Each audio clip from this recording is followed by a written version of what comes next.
Welcome to another episode of the Property Investor's Handbook with Colleen Sutherland, brought to you by Sutherland's Property Management. Hello, Colleen. How are we today? I'm well, thank you, Rob. How are you?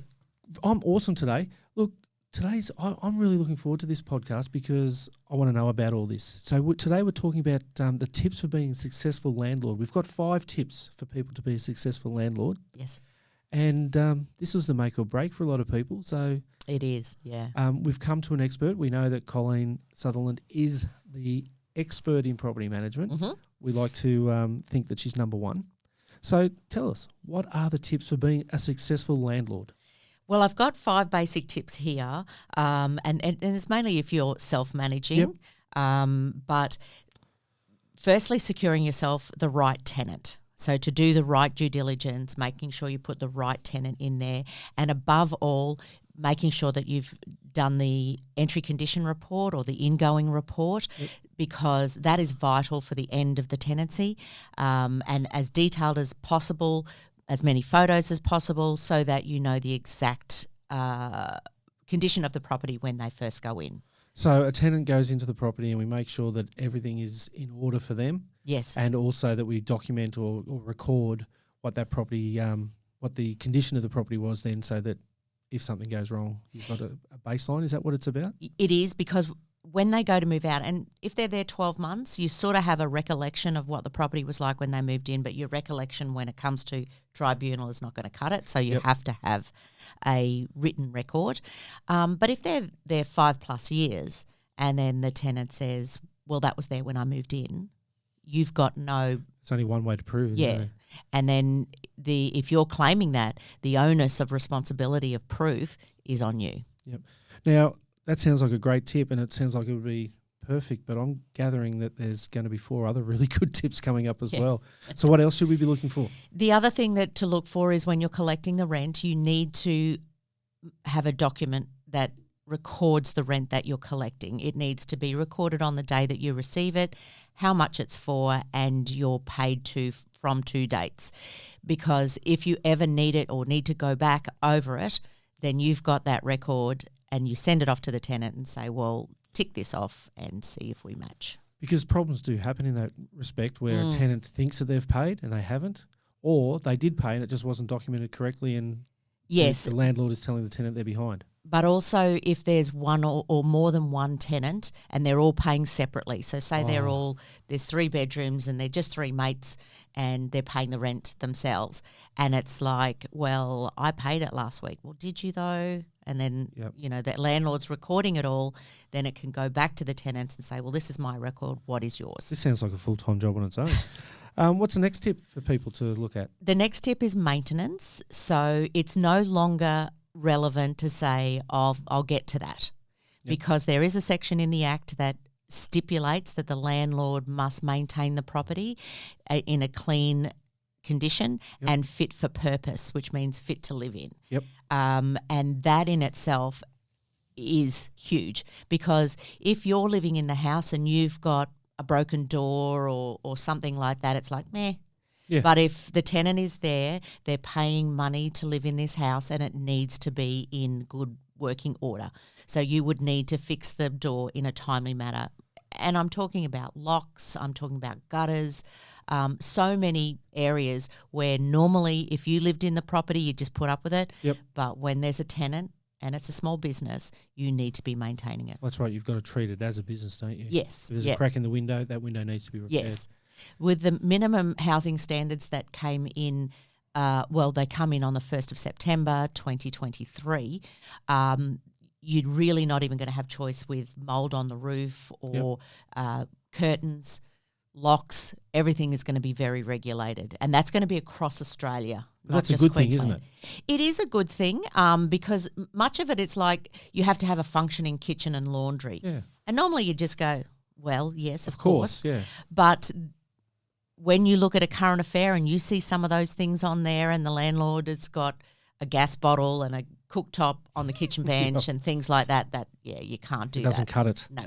Well, with 3D, I'm starting to work out what a property manager is actually spending all their days doing What else have we got to give as a hint? One of the other ones, and it's really important but seems minimal to some people, is respecting the tenant's privacy. So that's all changed again in legislation, but respecting their privacy means you need to have privacy covers over glass that someone can look into, and understanding that that's just privacy in general. But the other thing is you can't just drop over there if you need to cut that tree down. Yep. So the tenant wants me to cut the tree down. I'm just going to go over on Wednesday afternoon. And you can't just do that. You need to provide, you need to provide notice and work with the tenant on the day. Wednesday afternoon might not suit because they're all home. Yep. You want to do it when there's nobody there. So, or you want to have a look through the house. You need to give notice. You need to respect their request, as long as it's reasonable, of course. Yeah, of course. Respecting their privacy is huge. That's 4. 4. Give us the 5th. Well, the 5th one is understanding your rights and obligations as a landlord, but at the same time understanding the rights and obligations of the tenant. So you both have rights and obligations. That's what legislation is set out for. And you need to understand what yours are and what theirs are, because if required, the response of, oh, I didn't know that, is not going to cut it. So if you get to tribunal and the adjudicator says to you, you can't just drop over there and fix that thing. Yep. And he goes, well, I didn't know that. That's not going to cut it. No. And that gives course for the tenant to be successful in their judgment. Because as we've spoken about in other podcasts, it's always changing, the rules and regulations and the legislation. So it is really important to be on top of that. Yep. Because that relationship that you build with the tenant, it can be fractured so easily, and you don't want to do that. I mean, if you're just dropping over there at any given moment and you've annoyed the tenant enough, the tenant will retaliate. Of course. So you need to be respectful in their privacy, in getting things fixed in a timely manner, all that sort of thing, to remain amicable. You don't have to be BFFs or anything. No. But you do have it's a working relationship. That's right, because they're protecting your hundreds of thousands of dollars worth of investment, aren't they? They are, yes. So now everything I listen to there is around being self-managed, obviously. That's the kind of stuff. So really, we've spoken about this before, that I don't own an investment property, but it is something I'm interested in. Mm-hmm.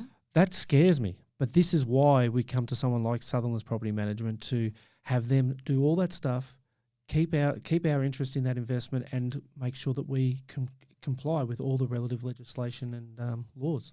We've got a process in place that covers every single point that I've mentioned here today, as well as many, many others. Yep. But that keeps everything in line. So when we tick off in our checklist of what we need to do to place a tenancy, we know we've dotted all our I's and crossed all our T's, not just for risk mitigation for legislation, that you don't get into trouble and be fined, but also even if it's insurance.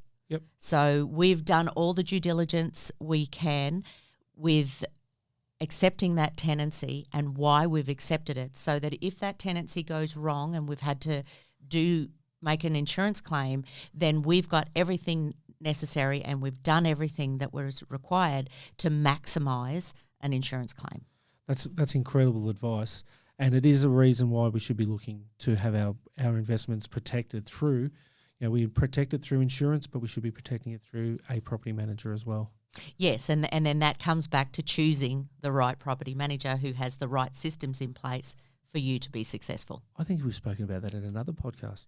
Possibly. I think people should go back and have a look, because Sutherland's Property Management does supply the time for these podcasts, and there is a wealth of information on their website. There is also a list of podcasts and other reading material as well. How do we get to Sutherland's Property Management? If you look us up on Sutherland's Property Management, or go to spmg.com.au, and I do have a lot of information there with more of these podcasts to come. That's excellent. Now, remembering that we look after properties from the from the Brisbane corridor Yes. right down to Casuarina in New Yes. South Wales. We look after properties in New South Wales and Queensland. So if you're looking for a property manager in that area, give Colleen a call. I can guarantee satisfaction from the service you'll receive. Thanks so much, Rob. Excellent.